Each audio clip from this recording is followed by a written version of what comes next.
Hai teman-teman yang berbahagia, berjumpa kembali dengan saya Dr. Andri, spesialis kedokteran jiwa dari Omni Hospital Alam Sutera Tangerang. Saat ini saya sudah hendak pulang karena kebetulan memang di saat hari Rabu, kalau misalnya memang ada tugas kuliah ataupun tugas skripsi, maka saya akan menguji atau memberikan kuliah kepada mahasiswa saya. Dan di hari ini saya ingin sedikit berbicara tentang bagaimana kita sedikit banyak bisa mengurangi gejala kecemasan kita dengan menciptakan keamanan buat kita sendiri. Nah, di dalam berbagai macam presentasi ataupun hal-hal yang pernah saya sampaikan buat teman-teman sekalian, sebenarnya saya sudah pernah berkali-kali mengatakan bahwa ketika kita merasakan aman, maka kita menjadi orang yang lebih tahan terhadap stres. Salah satu contoh yang sering saya ungkapkan pada kondisi pandemi sekarang ini adalah dengan menggunakan masker. Kalau kita lihat, misalnya ini masker yang saya pakai ya biasanya, yaitu KN95 ya. Ini adalah mirip dengan N95 sebenarnya, tapi beda banget sebenarnya buatannya. Tapi ini buatan Cina, kalau misal N95 memang standarnya USA. Nah, kalau kita lihat, mengapa kita menggunakan masker? Salah satu cara menggunakan masker adalah dengan menggunakannya saat kita sedang berada di luar rumah, yaitu saat kita berkumpul atau punya kesempatan bertemu dengan banyak orang. Inilah salah satu cara untuk mengurangi dampak penularan dari COVID-19.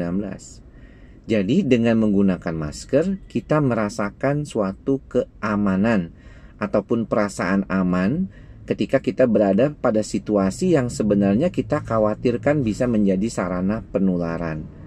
Jadi kalau kita lihat, ketika kita merasakan aman, kita merasakan nyaman, maka perasaan safety itu akan membuat daya tahan stres kita akan menjadi lebih baik.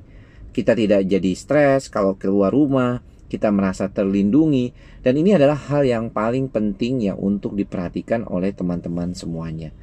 Jadi kalau misalnya dikaitkan dengan masalah gejala kecemasan yang seringkali dialami oleh pasien-pasien yang mengalami gangguan cemas, salah satu cara untuk membantu diri kita melewati kecemasan ini adalah menciptakan perasaan aman dan nyaman.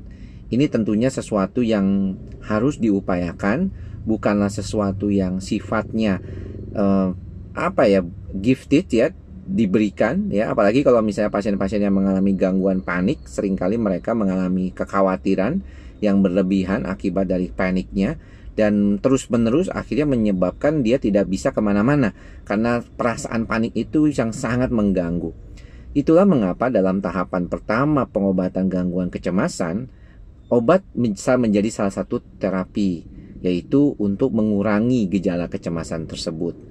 Namun tentunya setelah memakai selama 2 bulanan, kita belajar untuk mulai melepaskan obat-obatan tersebut. Salah satu yang paling sering adalah dilepaskan pertama kali obat anti cemasnya dulu. Ya, obat anti cemasnya dilepaskan, dan kemudian nanti bisa kita bantu sedikit-sedikit juga melepaskan obat antidepresannya. Nah, kenapa anti cemas itu seperti clobazam, alprazolam, clonazepam itu dilepaskan terlebih dahulu? Lebih bertujuan untuk bagaimana kita bisa mengelola perasaan dan pikiran kita agar mampu mengatasi keadaan itu dengan baik. Jadi kalau kita membiarkan kecemasannya terus ada, tentunya akan tidak bijaksana.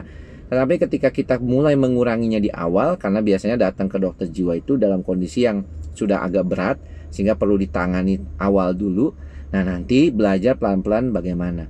Nah, apa sebenarnya yang bisa dilakukan tanpa obat gitu ya? Yaitu menciptakan perasaan nyaman tersebut, menciptakan kondisi aman dan tentram tersebut. Sehingga saya sering menyarankan kepada pasien untuk melakukan apapun ya, yang penting sehat, yang penting bermaksud baik, yang penting tidak melanggar hukum ya, dan tidak mengganggu kesehatan pada umumnya, dengan memasukkan segala sesuatu yang berkaitan supaya diri kita menjadi lebih nyaman. Melakukan hal-hal yang nyaman, makan sesuatu hal yang lebih membuat kita nyaman tapi sehat tentunya.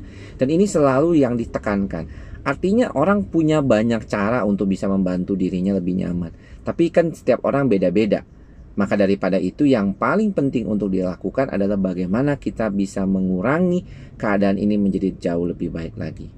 Semoga apa yang saya sampaikan ini bisa bermanfaat buat teman-teman semua.